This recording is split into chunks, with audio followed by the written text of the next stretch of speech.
Okay, here we're going to trim out the shape of the point and trim off most of the material with this trim saw so we save on the grinder. First we trim out the shape of it.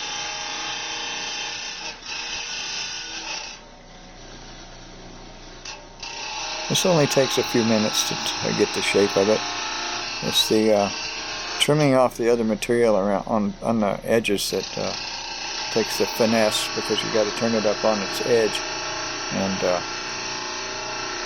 it's a little more dangerous, but I've never hurt myself on it, so after this many years it must be safe enough, I guess.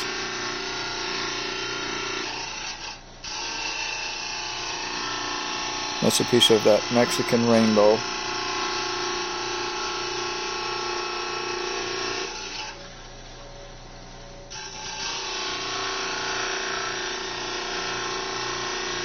And I'm not trying to do this extra fast or anything. This is just the way I've always done it. And I'm not trying to hurry up to make people think that you can do it so fast. And this is just normal. I could do it faster.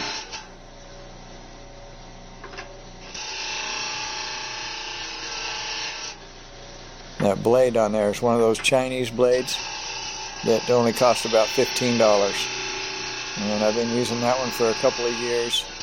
It outlasts the blades that come on a Genie are American made, and they cost $85, and they only last about 10% as long as one of these Chinese blades do. They're unbelievable. They last forever. I bought 3 extra ones 2 years ago, thinking I might need them, and I'm still using the old one. It's got 50% left on it.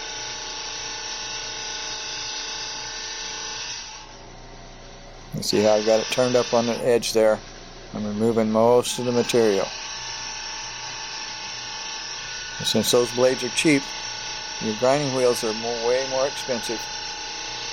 So it's better on your grinding wheels. Make them last a lot longer doing it this way.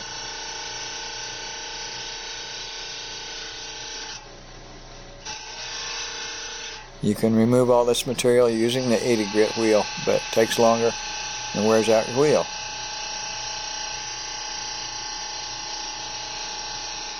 This is just, you got to feed it at the right speed. If you go too fast, it'll chip it across and ruin it.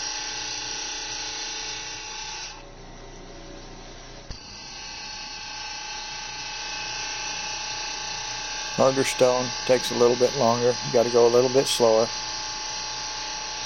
but not much.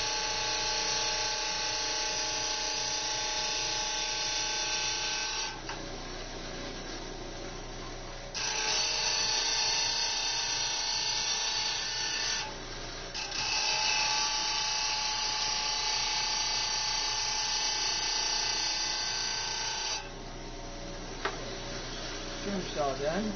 Okay. You can see the facets on it through the flashing. Yeah. I'm going to start out with the 80 grit wheel. You're going to make sure you got plenty of water going on it. Yeah, that's one thing. That spitter underneath there is a double spitter. It's got 2 holes in it instead of 1. The Genie machine comes with 2 split spitters, one on each side, because you have wheels on the other side. But on doing fog napping, when you're really hogging stuff off, you want to you want more water. You can't get enough with one. So I use the spitter from the Titan. That's a bigger machine, and that's double spitter. And so it throws enough water up there in 2 spots, so it covers the whole wheel. Now on the 80 grit, I'm taking it down to where the space between the edges is a 1/16 of an inch, probably is about as close as you can get it without chipping the edge. If you go too far, you will chip chunks out of the edge, and then you have to take it back and smooth the edge out. You try not to make any chips on the edge at all with your 80 or your 220. This is just making the contour. Getting the contour all right.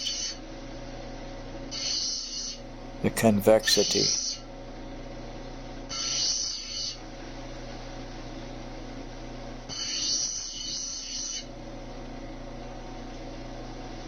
It's fairly critical.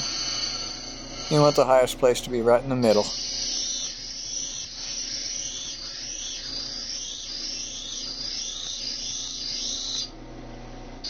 Sometimes I run that center line over just a teeny bit past where the chip's supposed to go on the first pass to make sure I get a little bit past the center, so that the second set of chips, if one falls a little short, it'll still terminate at the other chip instead of leaving a flat spot. Thou shalt not leave grind marks on a finished product. I forgot which commandment that is, but that's one of the commandments of fog knapping. Thou shalt not leave grind marks.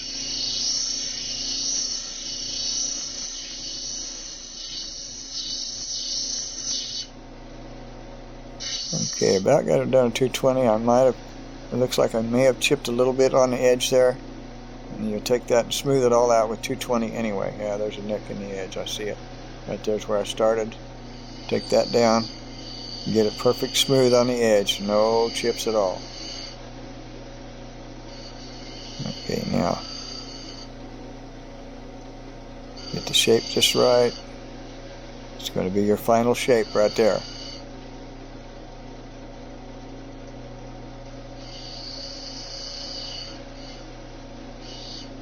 I'm getting too picky on this one. Could go faster.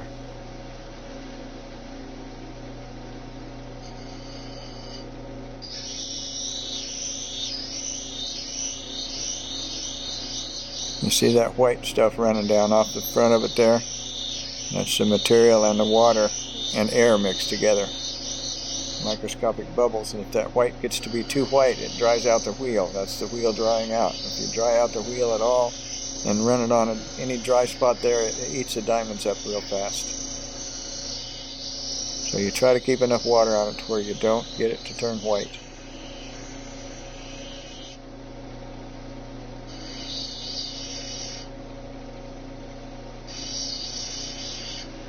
Now I'm going to make sure you hit the center with the 220 to take off all the 80 grit scratches that will be in the center of it on the high spot.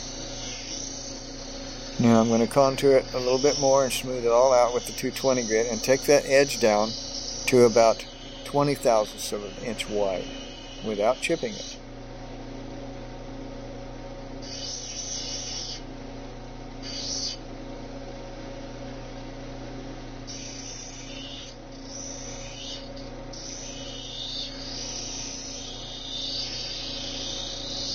Speaking words of wisdom sometimes is only heard by people of wisdom.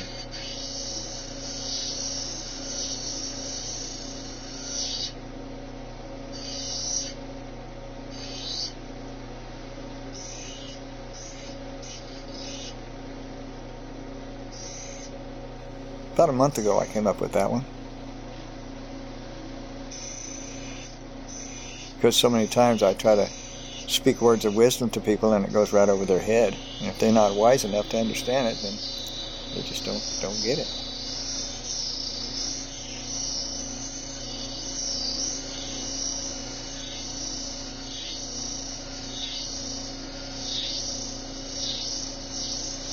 But yeah, I want to get a recorder like this, and just sit here and talk my head.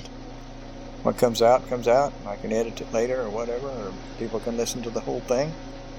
I want to do my spiel of all the years of knapping. I don't know if you can see that edge or not, but maybe get a glimpse of that. Now I'm gone to the rubber back 280 wheel now. It's a soft back wheel. If it's hard steel wheel, grit, it will chip the edge real bad, even a fine one will, to a certain degree. The rubber back wheel doesn't chip the edge at all, but you got to make sure these wheels are all broke in real smooth before you use them. Brand new, that won't work. You got to be broke in. I can tell everybody, give me your new wheel and I'll break it in for you. And some of them do it, and they're happy that way. Well, yeah. Okay, looks like I got it ready to go. Look, there's the platform. That platform is about 20 to 25 thousandths of an inch wide. Okay. It's ready to chip. The angle is about a 45-degree angle. I don't know if you get a glimpse of it in there or not. Yeah, I can see it. Okay, that'll work.